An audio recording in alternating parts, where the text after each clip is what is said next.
Bihar live 7 खबर की तह तक। प्रथम पुण्यतिथि पर याद किए गए शिक्षकों के नेता स्वर्गीय नर्मदेश्वर शर्मा उर्फ पन्ना बाबू।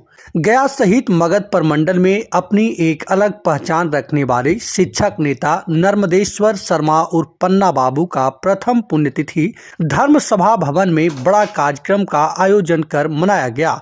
आयोजित श्रद्धांजलि सभा में गया, जहानाबाद, अरवल, औरंगाबाद से लगभग 1200 से अधिक शिक्षक शिक्षिकाएं गया के धर्म सभा भवन पहुंचकर अपने दिवंगत नेता नर्मदेश्वर शर्मा उर्फ पन्ना बाबू के प्रथम पुण्यतिथि के अवसर पर पुष्पांजलि अर्पित कर श्रद्धा सुमन अर्पित किया। श्रद्धांजलि सभा के आयोजन में मुख्य भूमिका निभा रहे रविंद्र शर्मा एवं रंजीत कुमार ने कहा कि नर्मदेश्वर शर्मा उर्फ पन्ना बाबू हम सभी लोगों की आवाज थे और वह हर एक शिक्षक के अभिभावक थे। आज पुण्यतिथि के मौके पर हम सभी शिक्षकों को उनके संघर्ष की कहानी फिर से ताजा हो गया। श्रद्धांजलि समारोह में अतिथि के रूप में गया शिक्षक एमएलसी पद के भावी उम्मीदवार जीवन कुमार भी शामिल हुए और अपने तरफ से सभी शिक्षक शिक्षिकाओं को शॉल, डायरी देकर सम्मानित किया। एमएलसी के भावी उम्मीदवार जीवन कुमार ने कहा कि नर्मदेश्वर शर्मा उर्फ पन्ना बाबू एक शिक्षक के साथ साथ गरीब और लाचार पदाधिकारियों से पीड़ित शिक्षकों के मसीहा के रूप में काम करने वाले व्यक्ति थे। नर्मदेश्वर बाबू आज इस दुनिया में भले ही नहीं हैं, लेकिन आप महसूस कीजिए कि उनकी विचारधारा कितना मजबूत था और उनको चाहने वाले लोग कितने थे। आज उनके पुण्यतिथि पर हजारों की संख्या में शिक्षक शामिल होने के लिए पहुंचे हैं। नर्मदेश्वर बाबू व्यक्ति नहीं बल्कि विचार थे। जीवन कुमार के द्वारा शॉल और डायरी प्राप्त करने के बाद सभी शिक्षक शिक्षिकाओं ने एक स्वर में कहा कि हम लोगों के इस कार्यक्रम में आकर हम लोगों को सम्मान देने का काम जो जीवन जी किए हैं, हम लोग उन्हें भी सम्मान देने का काम करेंगे। तस्वीर उस वक्त बदल गई जब कुछ शिक्षकों ने आगे आकर जीवन कुमार जिंदाबाद और आपका एमएलसी कैसा हो, जीवन कुमार जैसा हो के नारे लगाने लगे, तो वहीं एक स्वर में उपस्थित सभी शिक्षक शिक्षिकाओं ने शंखनाद की ध्वनि से पूरे धर्म सभा भवन को गुंजयमान कर दिया। शिक्षकों ने कहा कि यह शंखनाद जीवन कुमार की जीत का है। इस शंखनाद के साथ तय हो गया है कि अगला एमएलसी जीवन कुमार ही होंगे।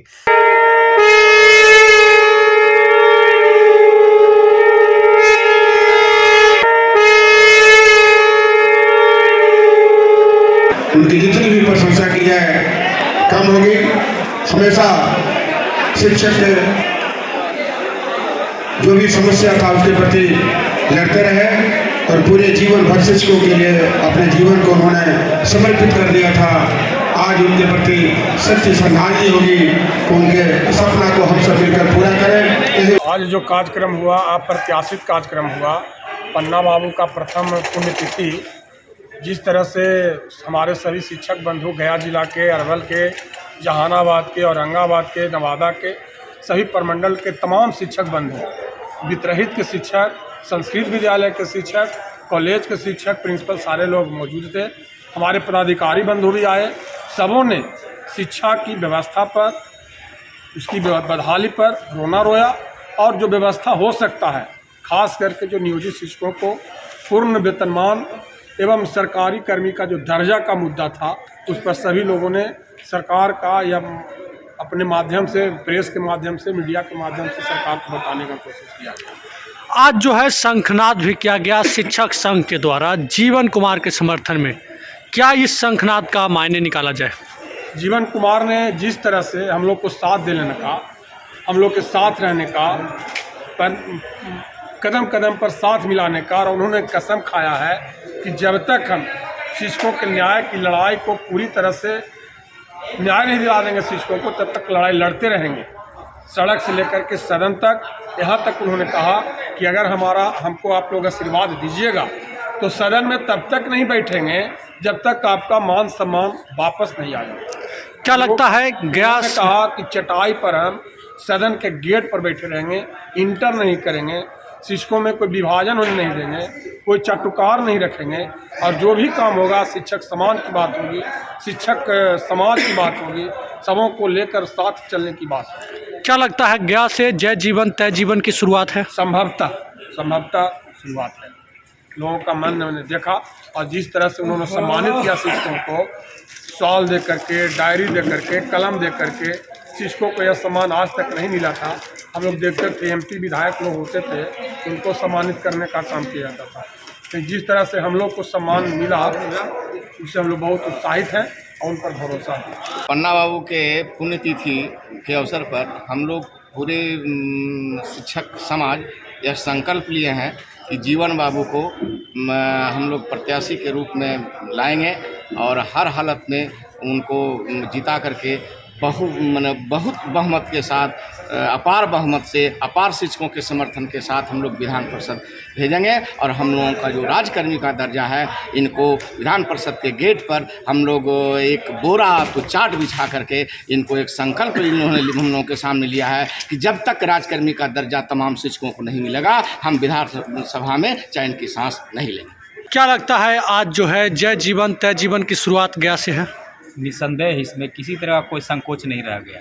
इसके पूर्व हम लोग को कुछ संशय था, लेकिन जिस तरह से उत्साहित होकर हमारे शिक्षक साथियों ने, भाई बहनों ने आज संकल्प लिया है, उसे कहीं किसी किंचित मार्ग का संदेह नहीं है और भारी बहुमत से इनकी जीत तय है। और शिक्षक सब साथ हैं, सब शिक्षक मिल करके तय करेंगे और जो लगता है कि अच्छा ही होगा। आज जो शंखनाद हुआ है, नियोजित शिक्षकों को राज्य कर्मी का दर्जा देने के लिए शंखनाद हुआ है। हमारे जीवन बाबू ने तय किया है कि जब तक नियोजित शिक्षकों को राज्यकर्मी का दर्जा नहीं मिलेगा, हम विधान परिषद के गेट के अंदर नहीं जाएंगे। हम बाहर चटाई लगा कर धरना करेंगे और शिक्षकों के हित में हमेशा काम करेंगे। जीवन बाबू ने बोला कि हम अपने जीवन की शुरुआत नियोजित शिक्षकों का जीवन बदल कर नहीं करेंगे। का पहला पुण्यतिथि था, उस कार्यक्रम में हमें आमंत्रित किया गया। सबसे पहले तो हम आपके मन से हार्दिक आभार प्रदान करते हैं, हार्दिक आभार व्यक्त करते हैं उन शिक्षकों का जिन्होंने हमें इस कार्यक्रम में बुलाया, उस आयोजक मंडल का जिन्होंने हमें इस कार्यक्रम में बुलाया। और यहाँ पर जो शिक्षा संवाद कार्यक्रम आयोजित किया गया था, वो शिक्षा संवाद के माध्यम से मैं इतना ही कहना चाहता हूँ कि सरकार को हर हाल में शिक्षकों की समस्याओं पर विचार करना पड़ेगा। और यदि सरकार विचार नहीं करेगी तो सरकार के बीच, सरकार और शिक्षक के बीच जो कोऑर्डिनेशन कमेटी के लोग हैं, जो उसके बीच के लोग हैं, प्रतिनिधि होते हैं, वो विचार करेंगे और उनको हर हाल में उस समस्याओं का समाधान करना पड़ेगा। आज जो पूरे बिहार में जो शिक्षक की समस्या है, इससे ऐसा लगता है जैसे शिक्षक का मतलब जो है समाज में वो पहले वाला आदर्श नहीं रहा। तो उस आदर्श को गिराने का काम यदि किसी ने किया है पूरे हिंदुस्तान में, तो शिक्षक समाज का वो सरकार ने किया है। और सरकार की नीतियों में मूल चूल परिवर्तन करना होगा और उन मांगों को मानना होगा जिससे शिक्षक समाज में एक खुशी का लहर दौड़ जाए। मैं कहता हूं सरकार को कि जब हम 40,000 करोड़ आप रुपये खर्च करते हैं शिक्षक समाज पर, तो वो शिक्षक समाज पर नहीं खर्च करते हैं, वो शिक्षा व्यवस्था पर नहीं खर्च करते हैं। आप खर्च करते हैं 85% पैसा उसका लोक लुभावन योजनाओं पर, जिससे आपका वोट बैंक कुछ बढ़ जाए, सुरक्षित रहे। 15% ही पैसा आप सैलरी पर खर्च करते हैं। तो हमारा ये आपसे आग्रह है कि 15% के अलावा जो अन्य कुछ पैसे हैं उसमें से कुछ खर्च कर दें, 2-3%, 4% और पैसे खर्च कर देंगे तो पूरे बिहार के शिक्षक समाज की समस्या का समाधान हो जाएगा और आपको करना ही होगा। सर, आज जो है शिक्षकों का जो उत्साह देख रहे थे, आपके समर्थन में नारे लगाए जा रहे थे और अंततः जो है शंखनाद भी किया गया। इस शंखनाद को आप किस रूप में लेते हैं? देखिए, हमें जो मतलब कि आशीर्वाद शिक्षक समाज के द्वारा मिल रहा है, आज वो शंखनाद किया गया कि हमारा प्रत्याशी जीवन कुमार जैसा हो। हम तो सबसे पहले सभी को प्रणाम करते हैं, चरण स्पर्श करते हैं कि उनका हमें आशीर्वाद प्राप्त हुआ है। मैं इससे ज़्यादा और क्या बोल सकता हूँ? मैं इतना ही बोल सकता हूँ कि हम इसके आभारी हैं और हम ऋणी हैं इस बात के कि हमें आपने अपना आशीर्वाद दे दिया। गया के शिक्षकों का कहना था कि यहाँ से जय जीवन तय जीवन की शुरुआत हो गई है। क्या आपको लगता है कि यह जो है जय जीवन तय जीवन की शुरुआत है? देखिए, जो आज शंखनाद शिक्षक समाज ने किया है, हमारे प्रति जो अपना उद्गार जाहिर किया है, अपना मन के विचार जाहिर किए हैं, उससे मैं बहुत प्रसन्न हूँ। और मैं आज ऋणी भी हो गया जो शंखनाद के माध्यम से हमारा जिस तरह से हमारे प्रति लोगों ने अपनी जो है आस्था जताई, हमारे प्रति गुरुजनों ने जो आस्था जताई, उससे मैं उनका ऋणी हो गया। और इस ऋण को चुकाने के लिए मैं अपने खून का एक एक बूंद, एक एक अपने पसीना का एक एक कतरा, अपने खून का एक एक कतरा मैं ज़रूर ये कर दूंगा, ताकि उनको कभी भी ये मलाल नहीं हो कि हमने जो शंखनाद किया था उसका हमें और जिस कारण से शंखनाद किया था उसमें पूर्ति नहीं हुई।